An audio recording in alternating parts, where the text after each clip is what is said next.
The Israeli military assassinated a top Hezbollah commander in an airstrike near the Lebanese capital Beirut on Sunday. This latest move further escalates the Israeli attacks on the Iran-backed terrorist group Hezbollah, despite a year-long ceasefire that was brokered by the United States. Israel identified the killed terrorist as Haytham Ali Tabatabai, describing him as the Lebanese terror group's military chief of staff. Hezbollah confirmed his death and mourned Tabatabai as a martyr and a pre-eminent commander. Lebanon's state-run news agency said that the strike targeted an apartment complex in Dahia, which is a densely populated cluster of neighborhoods on the outskirts of Beirut. This part of Beirut has remained a Hezbollah stronghold. At least 5 people were killed in this airstrike and more than 25 injured, according to the Lebanese health ministry. Benjamin Netanyahu, the Israeli prime minister, said that the slain terrorist, Tabatabai, had been leading Hezbollah's efforts to regroup after it was badly weakened during the war with Israel. צה"ל חיסל את עלי טבטבאי, רמטכ"ל ארגון הטרור חיזבאללה. טבטבאי הוא רב מרצחים. ידיו מגואלות בדם של ישראלים ואמריקנים רבים. ולא בכדי, ארצות הברית הציעה פרס כספי של $5 מיליון על הראש שלו. טבטבאי שימש כמפקד בכיר בכוח רדואן, זה הכוח שהתכונן לכבוש את הגליל ולשחוט הרבה מאזרחינו. לאחרונה הוא הביא את חידוש המאמצים של חיזבאללה להתחמש מחדש. זה כמובן לאחר המכות הקשות שחיזבאללה ספג במבצע הביפרים, בפגיעה במאגרי הטילים שלו, וכמובן בחיסול נסראללה. After Hamas attacked Israel on the 7th of October 2023, igniting the war in Gaza, Hezbollah began firing rockets and drones at northern Israeli cities and military bases in solidarity with Hamas. Both Hamas and Hezbollah are terrorist groups that are backed by Iran. Israel and Hezbollah agreed to a ceasefire in November of 2024, but that ceasefire now looks increasingly shaky.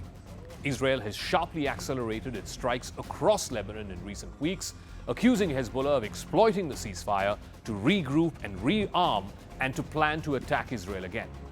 Hezbollah says it is withdrawn from southern Lebanon in line with the ceasefire deal, but the attack on Sunday took the possibility of a full-blown war between Israel and Lebanon to a higher level. Mahmoud Khatmati, who is the deputy head of Hezbollah's political council, has said in a statement that the Israeli attack breaches a new red line. He said that the Israeli attack was proof that agreements with the enemy are useless.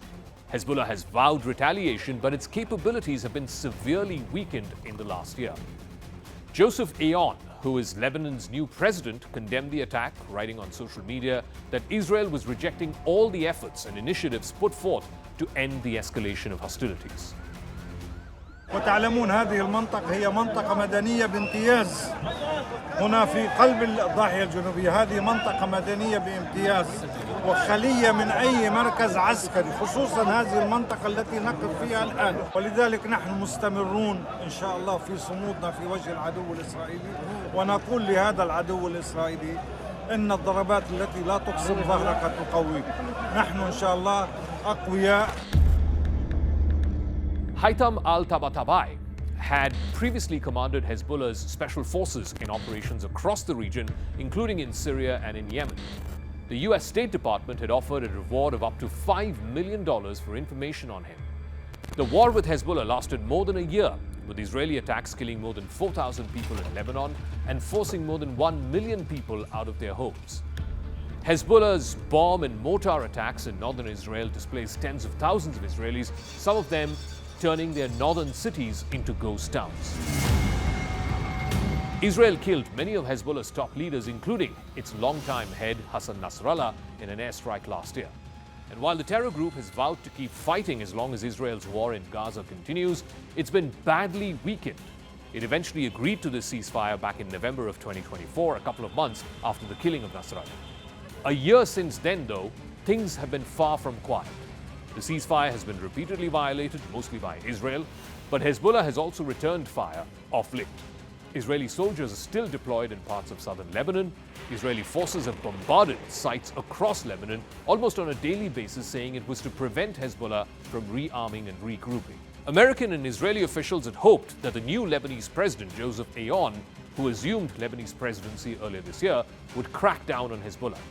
His government had pledged to disarm all armed groups in Lebanon by the end of 2025, but now that looks highly unlikely.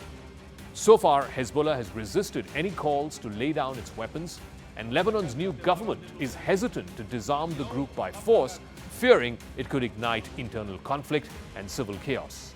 This has led Israeli officials to express growing frustration with the pace of disarmament. Israel appears to hope that the Lebanese government took the killing of this military commander Haytham al Tabatabai as a message. Start cracking down on Hezbollah in right earnest, or face more attacks like the airstrike over Beirut. The question is, will the new Lebanese government force its writ on the terror group that is Hezbollah, or will it get consumed by internal strife?